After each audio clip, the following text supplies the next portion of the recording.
Shalom, it's Tila from the Kifar with our Hebrew verb lessons. We are on lesson number 41 and we are starting our fourth binyan. So far we have done Paal, Piel, and Hif'il, and so today we are going to start with Nifal. But of course, before we do that, we're going to review the exercise from the last video, and before we do that, make sure you give this video a like and subscribe to my channel if you're not already a subscriber, and Toda Merosh, thanks in advance. So in the last lesson, we learned how to conjugate four-syllable hif'il verbs in the past tense. And so your first exercise verb was laha'amin, and laha'amin means to believe. And so as always, we get rid of the lamed and we're left with he'emin, which is the same as he believed. So hu he'emin, he he'emina, and hem hen he'eminu. And notice that we have an E sound in that third syllable, okay, with the yod, he'emin, he'emina, and he'eminu. For our aleph pronouns, all of the remaining pronouns, we're going to get rid of that yod and the E sound and replace it with a. So instead of he'emin, it becomes he'emanti, okay? I believed he'emanti. So ata he'emanta, at he'emant. So anachnu he'emanu, and notice that instead of writing the noon twice, okay, once from our root and then once as part of the suffix, we just write it once and use the dagesh for emphasis. So he'emanu, we believed, atem he'emantem, and aten he'emanten. And so our second verb was laha'avir, which is to pass or to transfer. And when we get rid of that initial lamed, we're left with he'evir, which is the same as he passed or he transferred. So hu he'evir, he he'evira, and hem hen he'eviru. And so just like with he'emin, where we exchange that E sound for a and we drop the yod, we do the same thing here. So from he'evir to he'evarti, ani he'evarti, ata he'evarta, at he'evart, anachnu he'evarnu, atem he'evartem, and aten he'evartem. Okay, so if you have any questions about these verbs, just make sure to review lesson number 40. It's available in the Hebrew verb lessons playlist on my channel. So now let's talk about Nifal verbs. So Nifal verbs are often connected to Paal verbs. So there'll be a verb in each binyan that has the same root, but as a Paal verb, it's active, and as a Nifal verb, it's passive. Okay, so in many cases, the Nifal verb is the passive version of the Paal verb. And I'll give you a few examples. We have lisgor and lehisager. Okay, so notice that they have the same root, samech, gimel, resh, same root, but different infinitives. So lisgor and lehisager. Lisgor, the Paal verb, means to close, and lehisager, the Nifal verb, is to be closed.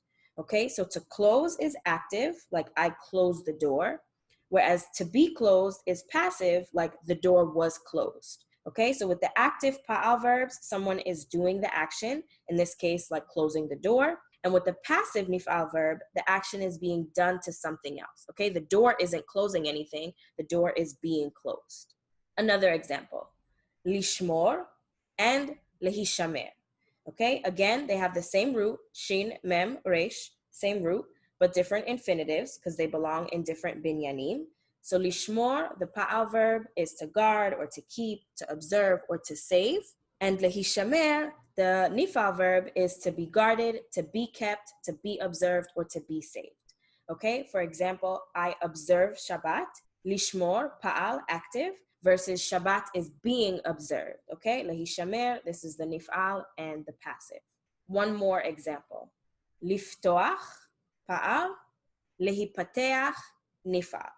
Okay, again, same shoresh, pe, tav, chet, different infinitives to signify that they belong to different binyanim. So liftoach, the Paal verb, is to open, which is active, and lehipateach, the Nifal verb, is to be opened, which is passive. Okay, so I want you also to notice the infinitive patterns of Nifal verbs.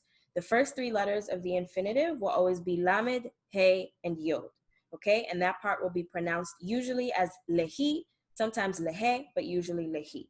Okay, so don't confuse this with hif'il verbs, which also start with lamed and he, but that initial sound pattern is usually leha, like lehazmin, lehargish, etc. And sometimes leho, like lehodot or lehorid. Okay, so if you see lamed hey yod as the start of your infinitive, then you know that is a nifal verb. Okay, so also important to note that while nifal verbs, okay, are sometimes the passive versions of the pa'al verbs, like we see here, it's not always the case. There are also nifal verbs that just exist in the nifal binyan, and they are active, okay? They don't exist as a pa'al binyan, or they're not used at all in the pa'al binyan. Okay, and the verb that we're going to use actually now to illustrate the regular present tense pattern is an example of a nifal verb that's simply active. It doesn't have an active counterpart in pa'al, and it's not passive. And so that verb is lehikanes. Okay, here it is with the vowels. Lehikanes means to enter. Okay, so again, notice that this is an active verb because not all nifal verbs are going to be the passive counterpart to active pa'al verbs. Sometimes you just have nifal verbs not related to pa'al verbs, they're just active on their own. Okay, and notice the lamed, hey, yod in our infinitive and that sound pattern lehi, okay, as in lehi kanes. So to find the root, our first step is always the same, we know that. The next step, we're gonna change that hey and the yod that are left to a nun. Okay, and that gives us nichnas. So technically, our three root letters are kaf, nun, samech, but something to know about nifal verbs is that they all begin with nun in the present and also in the past tense, but we're going to focus on present for now. So all nifal verbs, doesn't matter what group they're in, doesn't matter what category they're in, all begin with nun in the present tense. Okay, so we're just already gonna put that in there because we're gonna need it for our present tense conjugations. All right, so we started with lehikanes, got rid of the lamed, changed the hey and the yod into a nun, and that gave us nichnas. So you see here that for all of the conjugations in the present tense, they all start with nun. So for masculine singular, our sound pattern is ni-a.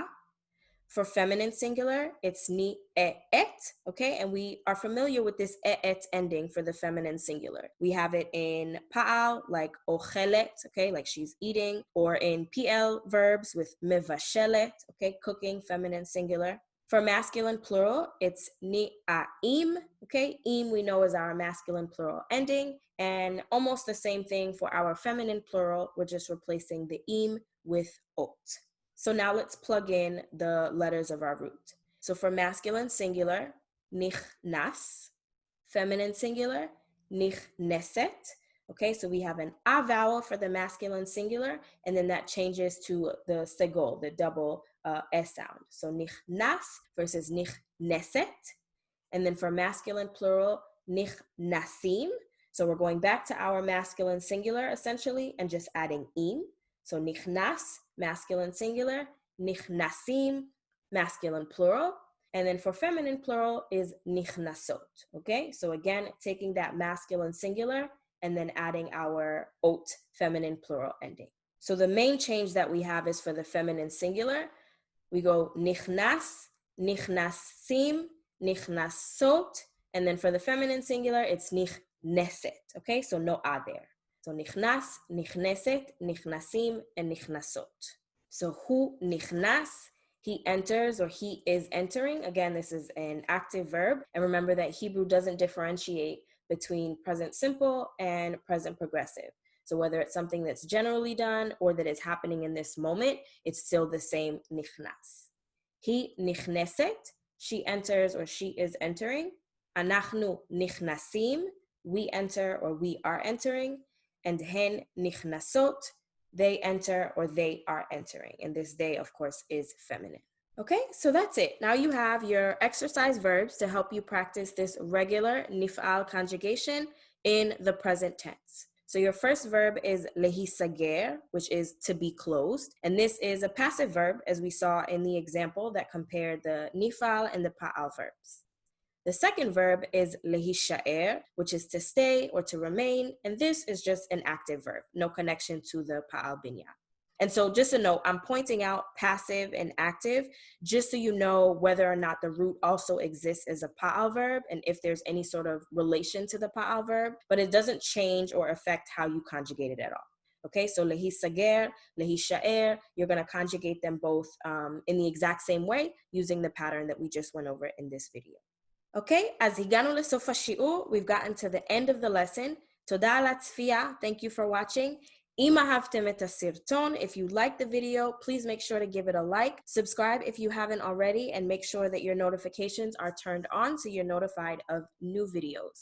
If you want to learn Hebrew beyond these lessons, go to thekafar.com/Hebrew, and you can also join the Kafar Patreon community for additional content. And that's patreon.com/thekafar, and both of those links are in the video description. אז זהו, that's it, and I'll see you for the next Hebrew verb lesson. להתראות.